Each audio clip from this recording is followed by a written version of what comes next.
We're standing in the middle of what was the Twin Tower Plaza. And today is the 9/11 Memorial and Museum. But I wanted to start off with this tree behind me. This is a Callery or Callery, I'm not sure exactly how it's pronounced. I've heard it pronounced Callery pear tree. Now it is a decorative pear that I understand when it blooms in the spring is less than exemplary in its aroma, but still a very beautiful tree. This tree was standing here at the time that the Twin Towers were attacked in 2001, and it was unearthed from a pile of debris, badly burned, with only one living branch. It was about 8 foot tall at the time that it was damaged, and it was saved. And when it was taken to a nursery in the Bronx, another of the boroughs here in New York, and it was nursed back to health, and then it was returned here and planted again on the site of the 9/11 Memorial.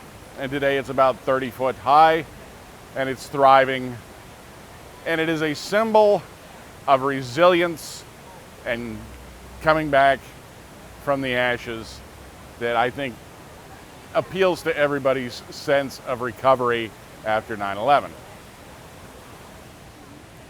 And today it's a gorgeous, gorgeous, healthy tree.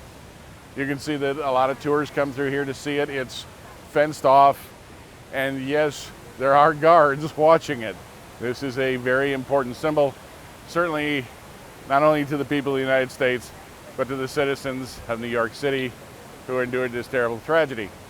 So they take great care of this tree to this day.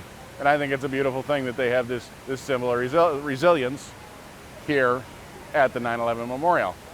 Now we're going to swing around and we're going to show you where the towers stood. Now there are now two massive fountains. Come on over, Bev.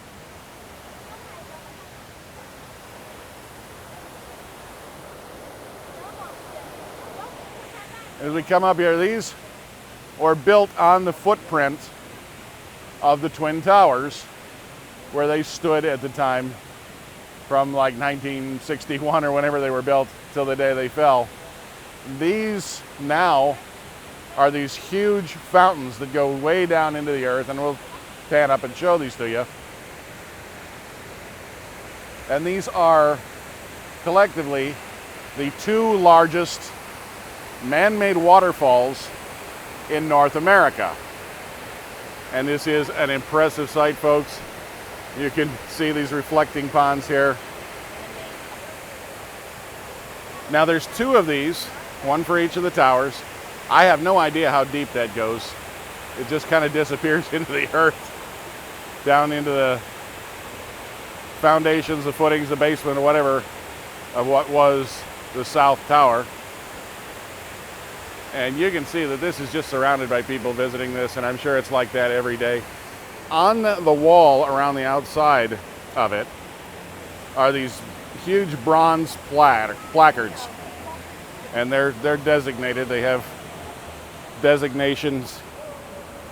This is S7, which means South Panel 7, and the names of, let's see if I can get this right from memory, 2,983 of the deceased from both the 2001 attack and the 6 that died in the 1993 bombing at the World Trade Center.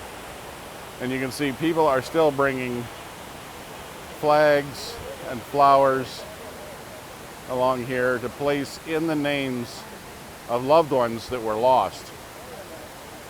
Very touching. Gone but not forgotten.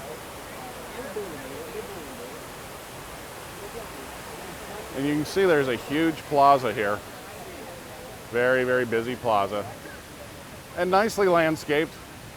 There is the one Callery pear tree, but a lot of these now are these beautiful oak trees. And I'm going to guess that these are white oaks, although I'm not positive.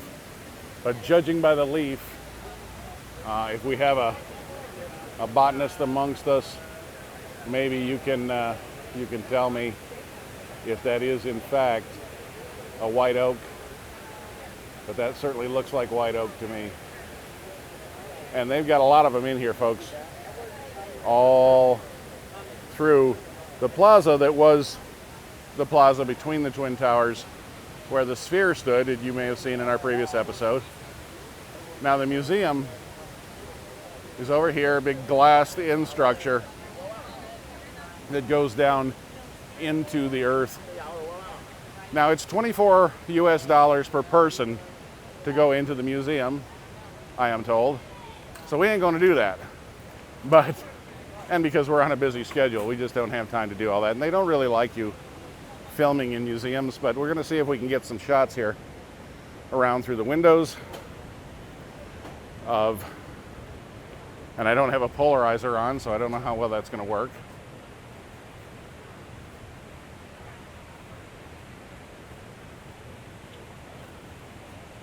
Probably not too good. You can see the reflection of Beverly and I here, though, as we're trying to film.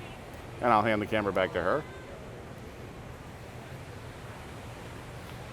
So really, say it's a large promenade. We've never been here before. I was never here. We were never here when the buildings were standing, and this is our first visit here. There are some guided tours that you can get. There's a kiosk here in the middle. Sorry. I don't know how big of a problem, it is, because everything's pretty well self-explanatory, but there's a couple of kiosks where you can get guided tours. And of course, I told you about the museum. But it's a very emotional place for, if you're much past the age of 20, you remember exactly where you were standing, exactly what you were doing when you heard the news of the first tower being hit.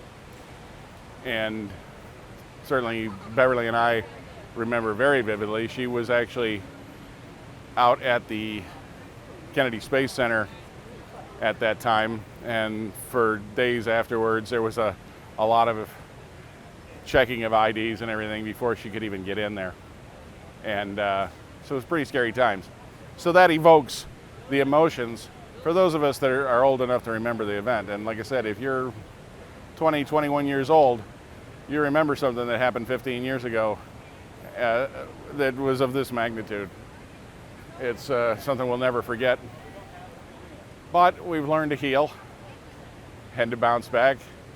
And folks here, the residents of the city of New York, very strong, resilient people. So I think they've done well about recovering from this travesty. And I think that's really all I care to say about it today. Thanks a lot for joining us here on The Real United States. If you got questions or comments, I will do my best to try and answer them. I try to get back to everybody I can. If you haven't already, subscribe, come along for the adventure. We love having everybody with us. And as always, thank you for watching.